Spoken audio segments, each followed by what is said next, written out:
الحمد لله رب العالمين والصلاة والسلام على أشرف الأنبياء والمرسلين أما بعد فأعوذ بالله من الشيطان الرجيم من همزه ونفخه ونفثه بسم الله الرحمن الرحيم رب اشرح لي صدري ويسر لي أمري واحلل عقدة من لساني يفقه قولي اللهم انفعنا بما علمتنا وعلمنا ما ينفعنا وزدنا علما فبشر عباد الذين يستمعون القول فيتبعون أحسنه أولئك الذين هداهم الله وأولئك هم أولو الألباب أعوذ بالله من الشيطان الرجيم بسم الله الرحمن الرحيم وإذ قال إبراهيم رب اجعل هذا البلد آمنا واجنبني وبني أن نعبد الأصنام وإذ قال إبراهيم اور جب کہا ابراہیم علیہ السلام نے ربی اے میرے رب اجعل هذا البلد بنا دے اس شہر کو آمنا امن والا وجنبنی وبنی ان نعبد الاصنام اور دور کر دے مجھے وبنی اور میرے بیٹوں کو ان نعبد الاصنام یہ کہ ہم عبادت کریں بتوں کی اور اس وقت کو یاد کریں اے اللہ کے رسول صلی اللہ علیہ وسلم جب ابراہیم علیہ السلام نے کہا وَإِذْ قرآن میں جب بھی وَإِذْ آئے تو اصل میں گویا کہ وَذْكُرْ اِذْ محذوف ہوتا ہے اور یاد کریں اس وقت کو جب تو وَإِذْ قَالَ اور جب کہا ابراہیم علیہ السلام نے دعا کی اللہ تعالیٰ سے یا رب یعنی ربی اصل میں یا ربی ہے اے میرے رب دیکھیے انبیاء کرام علیہ السلام دعا کرتے ہوئے کس طرح ڈائریکٹ اللہ تعالیٰ کو پکارا کرتے تھے، اللہ کے درمیان کوئی واسطے وسیلے فوج شدگان کے نہیں ڈالتے تھے، ان کی ذات کا یا ان کے حق کا وسیلہ، ڈائریکٹ اللہ کو پکارا کرتے تھے۔ جس طریقے سے وہ اللہ کو پکارتے تھے ہمیں بھی اس طریقے سے اللہ کو پکارنا چاہیے، ربنا یا ربی ڈائریکٹ اللہ کو پکارا جائے، اے میرے رب اجعل هذا البلد بنا دے اس شہر کو آمنا امن والا۔ سیدنا ابراہیم علیہ السلام نے اللہ تعالیٰ سے مکہ مکرمہ شہر کو امن والا شہر بنانے کی دعا کی۔ یہ کب کی بات ہے؟ یہ اس وقت کی بات ہے جب سیدنا ابراہیم علیہ السلام نے سیدہ ہاجر اور سیدنا اسماعیل علیہ السلام کو، جو بالکل ابھی چھوٹے تھے، دودھ پیتے بچے تھے، تو ان کو مکہ مکرمہ جو اس وقت ایک بیابان وادی تھا، نہ کوئی چرند نہ کوئی پرند نہ کوئی دور دور تک کوئی انسان کوئی جانور نظر آتا تھا، ادھر پانی نہیں ہوتا تھا۔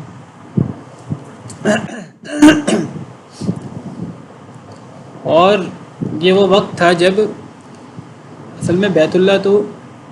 سب سے پہلا گھر ہے، یہ سب سے پہلا اللہ کا گھر ہے جو اس دنیا میں بنا، سیدنا آدم علیہ السلام نے بنایا، اللہ کے حکم سے یا فرشتوں نے بنایا۔ اِنَّ أَوَّلَ بَيْتٍ وُضِعَ لِلنَّاسِ لَلَّذِي بِبَكَّةَ پہلا گھر جو لوگوں کے لیے بنایا گیا ہے وہ ہے جو مکہ شہر میں ہے، یعنی خانہ کعبہ۔ لیکن جس وقت سیدنا ابراہیم علیہ السلام یہ دعا کر رہے ہیں اس وقت یہ مکہ مکرمہ کا یہ جو اللہ کا گھر ہے خانہ کعبہ یہ گر چکا تھا اور اس کے نشان بھی مٹ چکے تھے، پتہ بھی نہیں لگتا تھا کہ اللہ کا گھر کہاں بنایا گیا تھا۔ تو اللہ تعالیٰ نے سیدنا ابراہیم علیہ السلام کو حکم دیا کہ وہ اپنی بیوی سیدہ ہاجر اور اپنے بیٹے جو بالکل پہلے بیٹے تھے اور نئے نئے پیدا ہوئے تھے حضرت اسماعیل،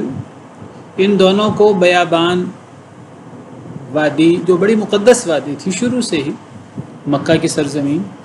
وہاں چھوڑائیں۔ لیکن جس وقت سیدنا ابراہیم علیہ السلام کو یہ حکم ہوا اس وقت مکہ مکرمہ ایک بالکل بیابان جگہ تھی، نہ کوئی انسان نہ کوئی حیوان نہ کوئی پرندے نہ کوئی اور چیز۔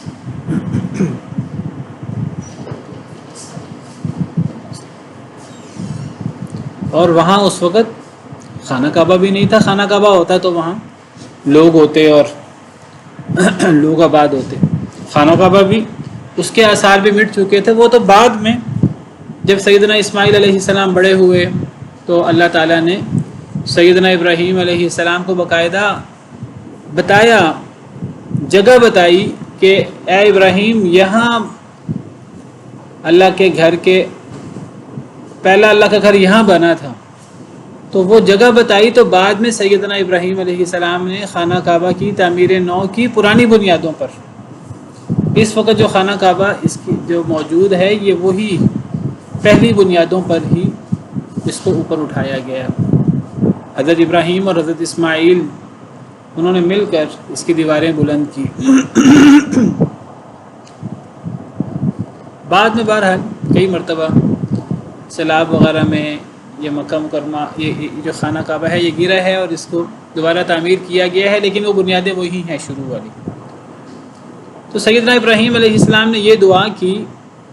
تو یہ دعا اس وقت کی جب مکہ مکرمہ ایک بیابان جگہ تھی،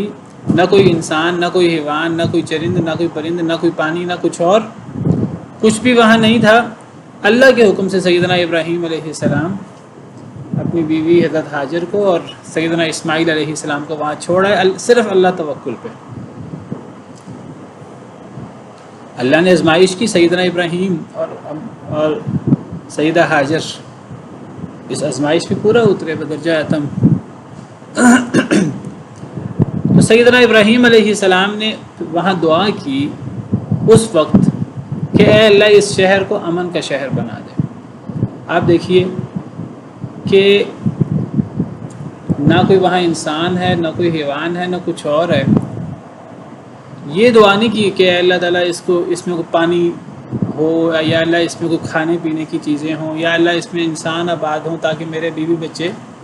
وہ کوئی لوگوں کے درمیان رہ سکیں، کوئی ان کی دیکھ بھال کرنے والا موجود ہو.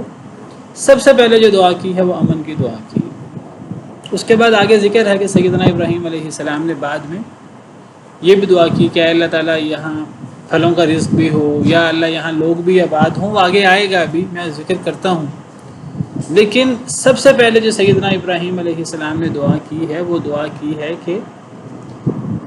یا اللہ یہ شہر جب آباد ہو تو یہ امن والا شہر ہو. اس سے پتہ لگتا ہے کہ امن کتنی بڑی نعمت ہے اللہ تعالیٰ کی. امن اللہ کی اتنی بڑی نعمت ہے کہ ہر نعمت باقی نعمتیں اس کے بعد آتی ہیں. اگر امن نہیں ہے، اللہ کی کتنی نعمتیں کیوں نہ ہوں، وہ نعمتیں پھر اس جگہ کے اہلیان کی یا اس جگہ کے رہنے والوں کی نہیں ہوتی، وہ چوروں ڈاکوؤں کی ہوتی ہیں. لیکن انسان کتنا ہی مالدار کیوں نہ ہو جائے، لیکن اگر امن نہیں ہے، ایک بندے کے پاس بڑا خزانہ ہے، امن نہیں ہے، محفوظ نہیں ہے اس کا گھر، اس کا خزانہ، تو وہ پھر اس کا تو نہیں ہے، پھر چوروں ڈاکوؤں کا ہے. کوئی بھی آ کر وہ نہ صرف اس کا یہ نہیں کہ اس کا خزانہ، اس کا مال محفوظ نہیں ہے، اس کی اپنی جان محفوظ نہیں ہے، اس کے بیوی بچے محفوظ نہیں ہیں. لوگ خزانے پہ قبضہ کرنے کے لیے لوگ صرف یہ نہیں کہ وہ خزانے پہ قبضہ کریں گے، بلکہ اس کی جان بھی غیر محفوظ ہے، اس کی بیوی بچوں کی جان بھی غیر محفوظ ہے. لوگ خزانہ حاصل کرنے کے لیے اسے قتل کرنے پر تیار ہوں گے. انسان تو بڑا ہی ظالم ہے جب مال کے پیچھے پڑتا ہے حلال حرام کی پرواہ کیے بغیر، تو پھر وہ جان بھی لے لیتا ہے اور ہر قسم کا اس کے اوپر خون سوار ہو جاتا ہے. تو امن بہت بڑی نعمت ہے اللہ تعالیٰ کی. سیدنا ابراہیم علیہ السلام نے اللہ تعالیٰ سے امن کی دعا کی کہ اللہ اس شہر کو امن والا شہر بنا دے. اور دعا کی وَجْنُبْنِي وَبَنِيَّ أَن نَّعْبُدَ الْأَصْنَامَ کہ اے اللہ مجھے اور میری اولاد کو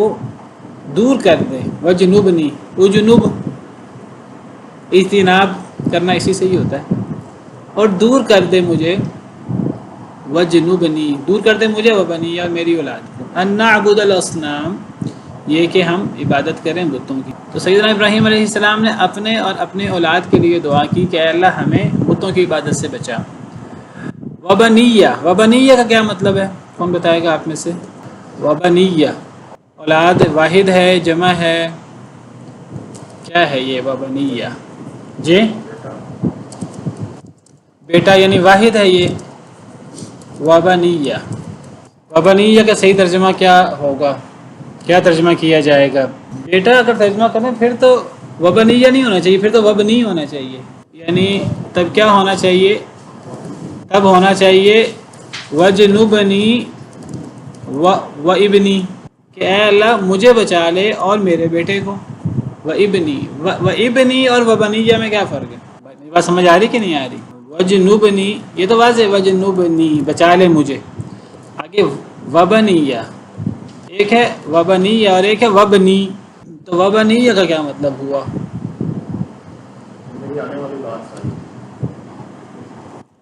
پہلے تو معنی پتہ لگے نا یہ واحد ہے کہ جمع ہے میں نے اس لفظ کو بڑی وضاحت کے ساتھ پہلے سمجھایا ہوا کئی مرتبہ اور السلام علیکم وعلیکم السلام ورحمۃ اللہ جی استاد محترم یہ ہے نا جمع اس کا نون گر گیا یہ جمع بنینا ہے اس کا جمع نون گر گیا ہے بالکل ٹھیک شاباش و بنینا ہے اصل میں نے ایک دفعہ نہیں کئی دفعہ آپ لوگوں کو تفصیل کے ساتھ و بنیہ اور بنیہ اور بنیہ کا فرق بھی بتایا ہوا اور ابنی کا فرق بھی بتایا ہوا کیا فرق ہے بنیہ بنیہ ابنی ان سب میں کیا فرق ہے بنیہ کا تو چلو واضح ہو گیا کہ یہ اصل میں بنینا سے ہے تو اصل میں یہ لفظ کیا تھا پورا لفظ اس کا نون گرا ہوا ہے وہ جو آخر میں نون ہے نا جمع کا جیسے مسلمینہ ہوتا ہے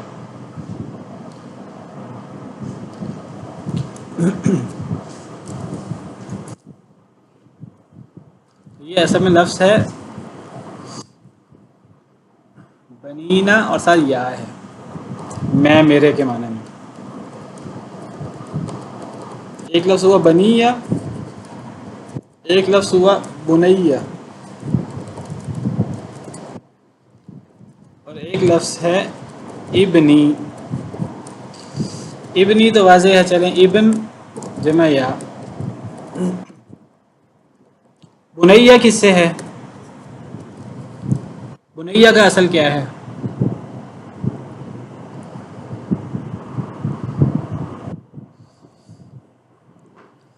بنیہ کا اصل ہے بنیون اور آگے یا ہے بنیون کیا ہے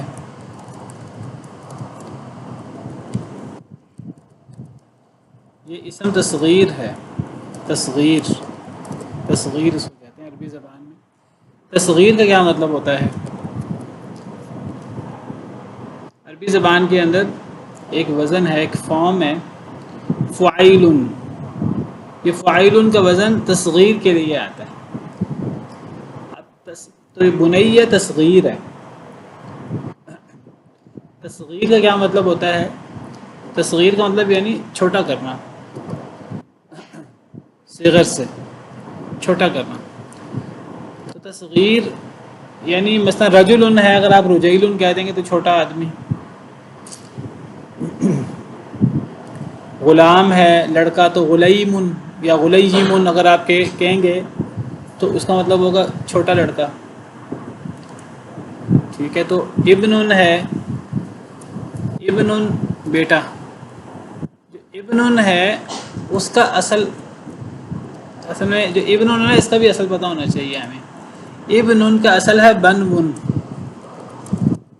ابن کا اصل بنون ہے اس کا اصل روٹ جو ہے لفظ ابن کا بانون واو ہے بس اس کا نا واو گر کر جب واو گر جاتا ہے تو اب نون پہ پھر تنوین آ جاتی ہے جب نون پہ تنوین آ جاتی ہے با ساکن ہو جاتا ہے جب با ساکن ہو جاتا ہے اب ساکن سے ابتدا نہیں ہو سکتی پھر مجبوراً پیچھے حمزہ وصلی لگانا پڑتا ہے تو یہ ابن بن جاتا ہے اصل میں لفظ بنون ہے اسی لیے اس کی جمع بنتن ہوتا ہے دیکھیں بنتن میں حمزہ نہیں ہے بنتن باقی ابن اسی سے ابنتن بھی بن جاتا ہے اور بنتن بھی ابنتن بھی کہہ دیتے ہیں بنتن بھی کہہ دیتے ہیں بیٹی ابن بیٹا تو ابن اصل میں بنون سے ہے، تو بنون کی تصغیر بنتی ہے بنیون. تو بنیون کا مطلب ہے چھوٹا بیٹا، چھوٹا بیٹا، اور یہ واحد ہے.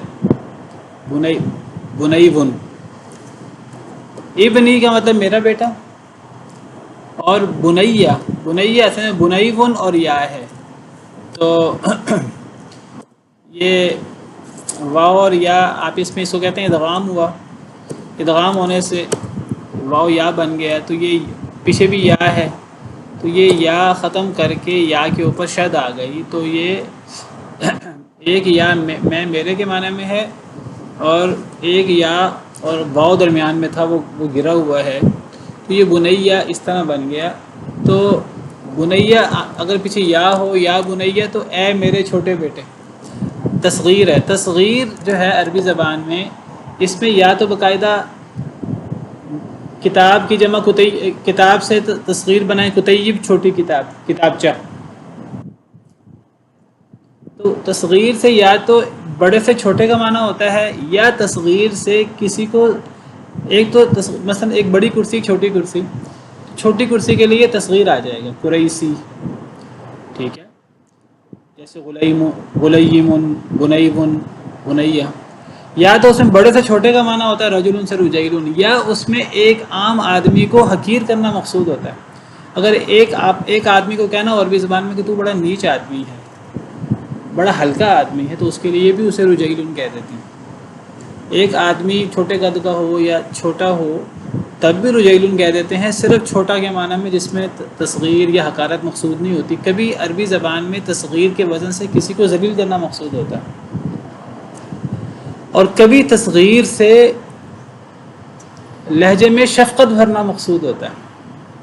کسی کو کہا جائے، مثلا بچوں کو جب بلایا جائے تو بچوں کو کہا جائے کہ اے میرے چھوٹے بیٹے، تو اس میں محبت کا معنی ہوتا ہے. تصغیر کے مختلف معنی ہوتے ہیں. ایک تصغیر کا معنی سمپل، بڑے سے چھوٹے کا معنی، اس میں کوئی حقارت، کوئی شفقت مراد نہیں ہوتی. کبھی حقارت مراد ہوتی ہے، کبھی شفقت اور پیار مراد ہوتا ہے. بچوں کے لیے عام طور پر جب بنیا کہہ کر بلایا جائے نا، تو اے میرے پیارے بیٹے، یا بنیا، یا بنیا. سیدنا لقمان علیہ السلام کے قصے میں سورہ لقمان میں حضرت لقمان اپنے بیٹے کو نصیحت کرتے ہیں، تو یا بنیا، یا بنیا کہہ کر نصیحت کرتے ہیں. اے میرے پیارے بیٹے، تو وہ واحد ہے، اور وہ اس میں شفقت کا معنی ہے. ہمیں اس کا معنی کرنا چاہیے یا بنیا، اے میرے، کیا معنی کرنا چاہیے؟ اے میرے پیارے بیٹے، یا بنیا. اور اب ہے بنیہ.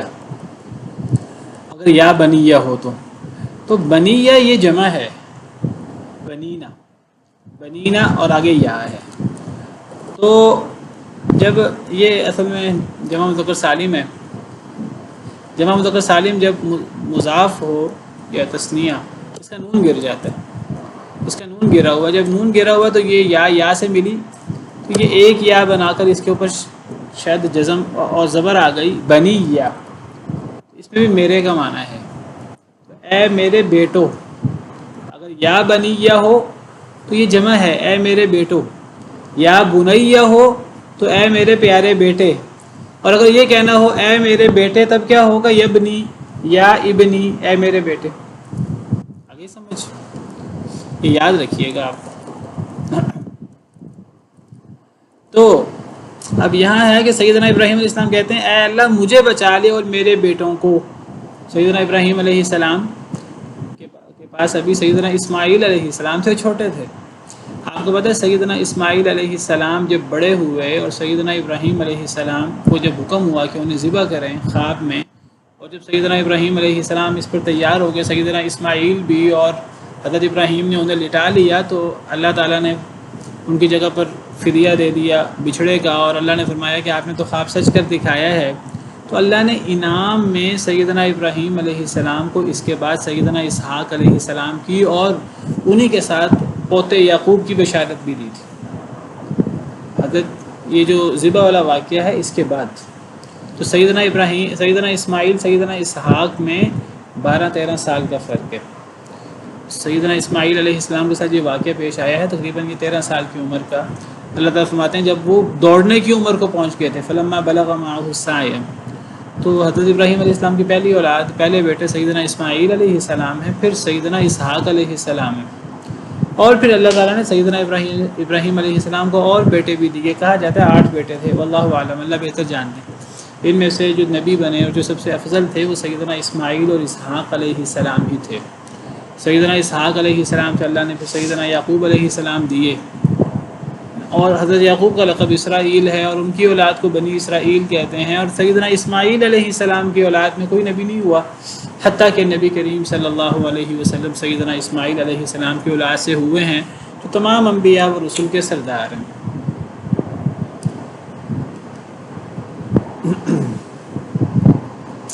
تو سیدنا ابراہیم علیہ السلام نے اپنے لیے اور اپنے بیٹوں کے لیے، اس وقت تک ایک ہی بیٹے تھے، حضرت ابراہیم علیہ السلام نے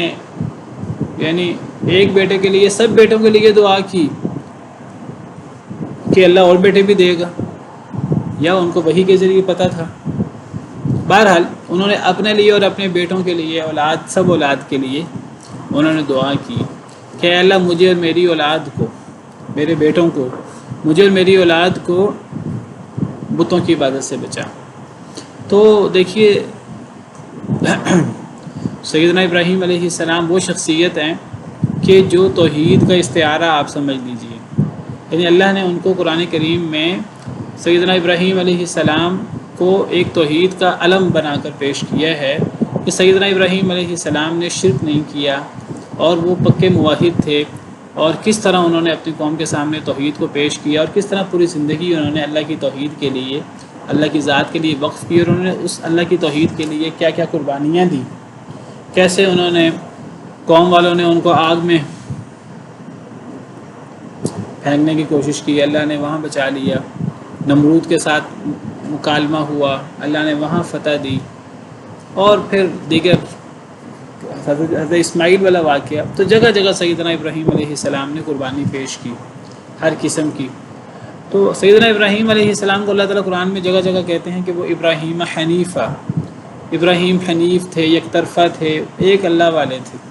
ولم یکن من المشرکین، اور مشرک نہیں تھے۔ قرآن میں جگہ جگہ سیدنا ابراہیم علیہ السلام کا تعارف ہے، اور قرآن کریم بار بار ہم مسلمانوں کو، نبی کریم صلی اللہ علیہ وسلم کو ملت ابراہیمی کی پیروی کرنے کی ہدایت کرتا ہے۔ فاتبع ملت ابراہیم حنیفہ، اے نبی کریم صلی اللہ علیہ وسلم ملت ابراہیمی کی پیروی کریں جو یک طرفہ تھے۔ ملت ابراہیمی کیا ہے؟ اصل میں توحید ہے، یہ سارا کا سارا دین اسلام کی بنیاد بھی توحید ہی ہے۔ سیدنا ابراہیم علیہ السلام بلکہ تمام انبیاء کرام علیہ السلام جو ہیں ان کا دین اسلام تھا، اور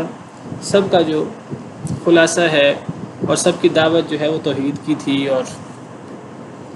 تو سیدنا ابراہیم علیہ السلام جو توحید کا ایک علم، ایک نشان ہے، لیکن آپ دیکھیے کہ ہر چیز میں وہ اللہ پر کتنا اعتماد کرتے تھے کہ انہوں نے اللہ سے دعا کرتے رہتے تھے، اپنے اوپر اعتماد نہیں کرتے تھے کہ میں توحید سے بچ جاؤں گا، میں اپنی اولاد کی تربیت کروں گا وہ توحید سے بچ جائے گی۔ اپنی پوری وہ محنت کرتے تھے، کوشش کرتے تھے، تربیت جو بھی ان سے انہوں نے کی کوشش وہ کی، اللہ تعالیٰ سے دعا کرتے تھے اے اللہ مجھے بھی اور میری اولاد کو بھی بتوں کی عبادت سے بچا۔ اس سے پتہ لگتا ہے کہ سیدنا ابراہیم علیہ السلام جیسا نبی اور انبیاء کرام علیہ السلام اپنی تمام کوشش اور تمام کاوشوں کے باوجود سارا ان کا بھروسہ اور سارا توکل اللہ کی ذات پر تھا۔ اس سے پتہ لگتا ہے کہ ہمیں کس طرح اللہ کی ذات پر توکل اور اللہ کی ذات پہ بھروسہ کرنا چاہیے۔ کتنی ہمارے پاس اللہ کی نعمتیں کیوں نہ ہوں، تو اللہ کی کوئی نعمت ہم پر ہمارے ذاتی کمال کی وجہ سے نہیں ہے۔ ہم کتنے نیک کیوں نہ ہوں، ہماری کوئی نیکی ہماری ذاتی نیکی نہیں ہے، ہمیں اس پہ کوئی فخر اور غرور نہیں ہونا چاہیے۔ ہمیں ہر چیز کے لیے ایک مطلب جتنا نیک ہے، جتنا متقی اللہ سے ڈرنے والا ہے، اسے مزید اللہ کا تقویٰ، اسے اللہ سے مانگنا ہے، اللہ سے اپنی کوشش بھی کرنی ہے، اللہ سے دعا بھی کرنی ہے۔ ایک بندہ توحید کے کتنے ہی جو ہے وہ توحید پر عمل پیرا ہے، تو اسے اپنے آپ پر اور اپنی توحید پر اور اپنی ذات پر اسے فخر اور غرور نہیں ہونا چاہیے اور بھروسہ نہیں ہونا چاہیے، اللہ کی ذات پہ بھروسہ ہونا چاہیے۔ سیدنا ابراہیم علیہ السلام کی طرح، سیدنا اسماعیل علیہ السلام کی طرح۔ سیدنا اسماعیل علیہ السلام کو حضرت ابراہیم نے کہا ان کو تیار کرنے کے لیے، مشورہ کرنے کے لیے نہیں، تیار کرنے کے لیے۔ میں ذکر کر رہا تھا کہ سیدنا ابراہیم علیہ السلام نے سیدنا اسماعیل علیہ السلام کو ذہنی طور پر تیار کرنے کے لیے ان کے سامنے یہ بات رکھی کہ اے بیٹے، اللہ تعالیٰ نے مجھے حکم دیا ہے کہ میں تمہیں ذبح کروں اللہ کے راستے میں، تو تم کیا کہتے ہو؟ سیدنا ابراہیم علیہ السلام نے سیدنا اسماعیل علیہ السلام کو ذہنی طور پر تیار کرنے کے لیے، اللہ کا حکم سنانے کے لیے ان کے سامنے یہ بات رکھی۔ دیکھیے سیدنا اسماعیل علیہ السلام جن کی تربیت سیدہ ہاجرہ نے کی، سیدنا ابراہیم کی وہ اولاد تھے، تو انہوں نے کیا جواب دیا؟ انہوں نے کہا ستجدنی انشاء اللہ من الصابرین، اے ابا جان ان قریب اگر اللہ نے چاہا تو آپ مجھے صبر کرنے والوں میں سے پائیں گے۔ تو انہوں نے یہ نہیں کہا کہ میں صبر کروں گا، اپنی بات نہیں کی، انہوں نے اس بات کی نسبت بھی اللہ کی طرف کی، اگر اللہ نے چاہا، اگر اللہ کی توفیق شامل حال ہوئی تو میں صبر کروں گا۔ تو ہمیں اس سے نبیوں کے ان واقعات سے ہمیں یہ سبق ملتا ہے، ہمیں دنیاوی معاملات ہوں، دینی معاملات ہوں، ہر چیز میں اللہ پر بھروسہ کرنا۔ ایک انسان اللہ نے اسے ایک ایسی صلاحیت دی ہو اللہ کی توفیق سے کہ وہ اس کے اندر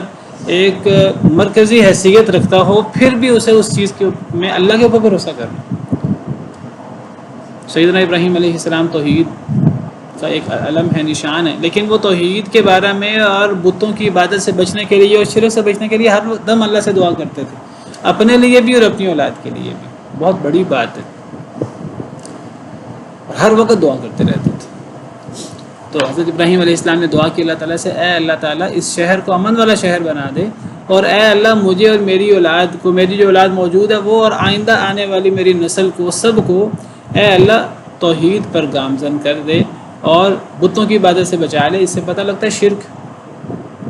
جو ہے یہ کتنا منحوس عمل ہے، اور کس طرح انبیاء کرام علیہم السلام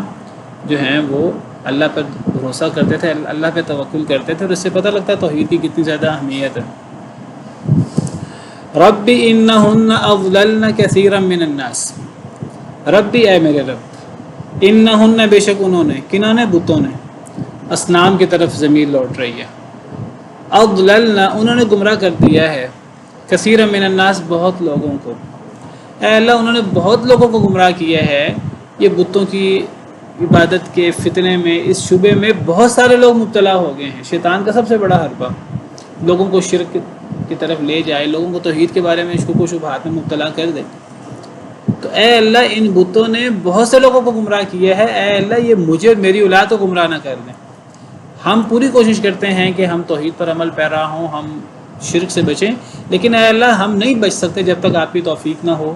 جب تک ہمارا آپ پر بھروسہ نہ ہو، اور جب تک آپ کی مدد ہمارے ساتھ شامل حال نہ ہو۔ ایک مومن کا یہی کردار ہونا چاہیے۔ تو اے ہمارے رب، اے میرے رب، بے شک انہوں نے گمراہ کیا، ان بتوں نے، کثیرا من الناس بہت لوگوں کو۔ اب بت جو ہیں، بت تو گمراہ نہیں کرتے، بت تو کیا چیز ہے؟ بت تو بے جان ہیں۔ بزرگوں کے لوگوں نے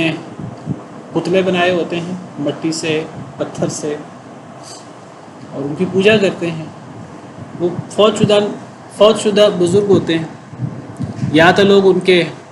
بت بنا لیتے ہیں، یا لوگ ان کی قبروں پر مجاور بن کے بیٹھ جاتے ہیں۔ تو حضرت ابراہیم کہتے ہیں کہ اے اللہ انہوں نے، ان بتوں نے بہت سے لوگوں کو گمراہ کر دیا ہے۔ اگر بتوں سے مراد وہ نیک لوگ لیں، یا وہ انبیاء جو فوت ہو چکے تھے وہ مراد لیں جن کے وہ بت ہوتے تھے، تو انبیاء تو گمراہ نہیں کرتے۔ اور اگر اس سے ان انبیاء کی جو مورتیں انہوں نے بنائی تھیں، جو مجسمے انہوں نے بنائے تھے، وہ مجسمے مراد لیں، تو وہ مجسمے وہ تو کوئی عمل نہیں کر سکتے تھے، تو بتوں کی طرف گمراہی کی نسبت کیوں کی؟ سیدنا ابراہیم علیہ السلام نے بھی یہاں کی ہے، اور سورہ نوح میں بھی ہمیں ملتا ہے۔ سورہ نوح میں حضرت نوح علیہ السلام کی قوم میں جب سب سے پہلے شرک شروع ہوا تو حضرت نوح علیہ السلام نے بھی یہی بات کی، غلو کثیرا۔ حضرت نوح علیہ السلام کہتے ہیں کہ اے اللہ میری قوم والے لوگ کہتے ہیں کہ اپنے معبودوں کو نہ چھوڑو، ود، سوا، یغوث، یعوق، نصر، یہ 5 ان کے بڑے بڑے بت تھے، نیک لوگوں کے انہوں نے بت بنائے ہوئے تھے، حضرت نوح علیہ السلام اللہ تعالیٰ سے شکوہ کرتے ہیں، اللہ سے بد دعا کرتے ہیں کہ اے اللہ تعالیٰ یہ لوگ شرک کرتے ہیں اور یہ لوگ شرک کرتے ہوئے اپنے معبودوں 5 بڑے معبود ہیں ان کو نہیں چھوڑتے، ود، سوا، یغوث، یعوق، نصر، ان کی عبادت کرتے ہیں۔ وقد اضلوا کثیرا، اور ان بتوں نے بہت سے لوگوں کو گمراہ کیا۔ ود، سوا، یغوث، یعوق، نصر، یہاں بھی یہی سوال ہے کہ اگر ود، سوا، یغوث، یعوق، نصر سے مراد وہ اصل لوگ مراد نہیں، وہ تو نیک لوگ تھے، وہ تو گمراہ نہیں کرتے تھے، وہ تو لوگوں کو اللہ کی بات کرتے تھے، اور اگر ان نیک لوگوں کے مجسمے جو بعد میں لوگوں نے بنا لیے وہ مراد لیں تو مجسمے تو گمراہ نہیں کرتے، مجسمے تو لوگ بناتے ہیں۔ تو اصل میں مراد اس سے واللہ عالم یہ ہے کہ ان بتوں کی وجہ سے بہت سے، یعنی شیطان نے بہت سے لوگوں کو گمراہ کیا ہے، تو گویا کہ یہ بت بہت سے لوگوں کی گمراہی کا ذریعہ بنے ہیں، جس میں ان بتوں کا اپنا عمل دخل نہیں ہے، شیطان نے لوگوں کو ورگلایا اور ان بتوں کی وجہ سے لوگ گمراہی کا شکار ہوئے، ایک مجازی انداز ہے۔ رب انہن اضللن کثیرا من الناس، اے میرے رب ان بتوں نے بہت سے لوگوں کو گمراہ کر دیا ہے، یعنی ان بتوں کی وجہ سے بہت لوگ گمراہ ہو گئے ہیں، شیطان نے اس چیز کو بڑا حربہ بنایا ہے۔ تو مطلب یہ ہے کہ اللہ تعالیٰ مجھے اور میری اولاد کو ان شبہات سے بچا لے۔ فمن تبعنی فإنہ منی، پس جو پیروی کرے گا میری، فإنہ منی، تو وہ مجھ سے ہے، یعنی اے اللہ میری امت میں سے، میری اولاد میں سے جو میری پیروی کرے، جو میرے پیچھے چلے، میں توحید پر عمل پیرا ہونے کی کوشش کرتا ہوں، نیکی کرنے کی کوشش کرتا ہوں، تو اے اللہ جو میری پیروی کرے، میں نبی ہوں، جو میری پیروی کرے، اور قوم کی کامیابی وہ نبی کی پیروی میں ہوتی ہے، جو بھی میری پیروی کرے گا وہ مجھ سے ہے، اس کا تعلق مجھ سے ہے، وہ ابراہیمی ہے۔ ومن عصانی، اور جو میری نافرمانی کرے، فإنک غفور الرحیم، بس بے شک تو بہت معاف کرنے والا، بہت رحم کرنے والا ہے۔ سیدنا ابراہیم علیہ السلام نے اللہ تعالیٰ سے کے سامنے دعا کی کہ اے اللہ اس مکہ شہر کو امن والا شہر بنا دے، اور اے اللہ مجھے اور میری اولاد کو بتوں کی عبادت سے بچا، ان بتوں نے بہت سے لوگوں کو گمراہ کر دیا ہے، یہ بہت سے لوگوں کی گمراہی کا باعث بنے ہیں۔ پھر سیدنا ابراہیم علیہ السلام نے اچھے اور برے لوگوں کی بات کی، اپنی قوم میں برے لوگ زیادہ تھے، ہمیشہ برے لوگ زیادہ ہوتے ہیں، تو حضرت ابراہیم علیہ السلام نے کہا اے اللہ جو میری پیروی کرے وہ تو مجھ سے ہے، اور اس کے بارے میں تو تیرا وعدہ ہے، جس طرح آپ نے مجھ سے وعدہ کیا، نبیوں سے وعدہ کیا کہ جو اللہ کی پیروی کرے گا اللہ اس کو دنیا اور آخرت میں نعمتیں دیں گے، تو جو میری پیروی کرے وہ مجھ سے ہے، اے اللہ وہ آپ کی ان نعمتوں کا حقدار ہے آپ کے وعدے کے مطابق، اور جو میری پیروی نہ کرے، میری نافرمانی کرے، اب آپ کے وعدے کے مطابق تو وہ آپ کی طرف سے سزا کا حقدار ہے دنیا اور آخرت میں، لیکن اے اللہ آپ غفور الرحیم ہیں، آپ چاہیں تو آپ اسے توفیق دے دیں کہ وہ ایمان لے آئے، اس کا دل تو آپ کے ہاتھ میں ہے، تو اگر آپ چاہیں تو آپ اسے توفیق دیں اور آپ اس پر مغفرت اور رحمت کریں اور وہ ایمان لے آئے، اور ایمان لا کر وہ بھی میری امتیوں میں شامل ہو جائے، وہ بھی آپ کے عبادت گزار بندوں میں شامل ہو جائے، یا اگر آپ چاہیں تو آپ اس کے گناہوں کے باوجود آپ اگر اسے معاف کرنا چاہیں، اگر اس کی وفات بھی گناہوں پر ہو جائے، آپ اسے معاف کرنا چاہیں تو اے اللہ آپ سب کچھ کر سکتے ہیں۔ تو یہ حضرت ابراہیم علیہ السلام کی اپنی امت کے ساتھ ایک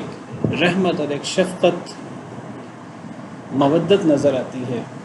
کہ کتنے خیر خواہ تھے اپنی قوم کے لیے، کہ اے اللہ جو میری پیروی کرتا ہے، میرے نقش قدم پر چلتا ہے، تو اے اللہ اس کے بارے میں تو آپ کا وعدہ ہے ہی، وہ تو مجھ سے ہے،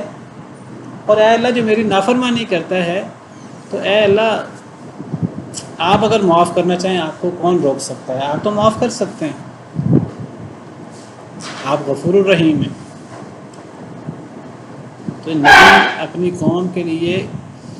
اس قوم کے لیے جو قوم نبی کی جان کے درپے ہوتی ہے، اور جو قوم نبی کو، سیدنا ابراہیم علیہ السلام کو آگ میں انہوں نے ڈالا، وہ اللہ نے بچا لیا۔ کون سی تکلیف ہے جو سیدنا ابراہیم علیہ السلام کو نہیں دی، لیکن سیدنا ابراہیم علیہ السلام کا ان کے بارے میں رویہ دیکھیں، نبی کریم صلی اللہ علیہ وسلم کا اپنی قوم کے بارے میں رویہ دیکھیں کہ نبی کریم صلی اللہ علیہ وسلم طائف میں ہیں اور انہوں نے نبی صلی اللہ علیہ وسلم کے پیچھے محلے کے اوباش لڑکے لگا دیے،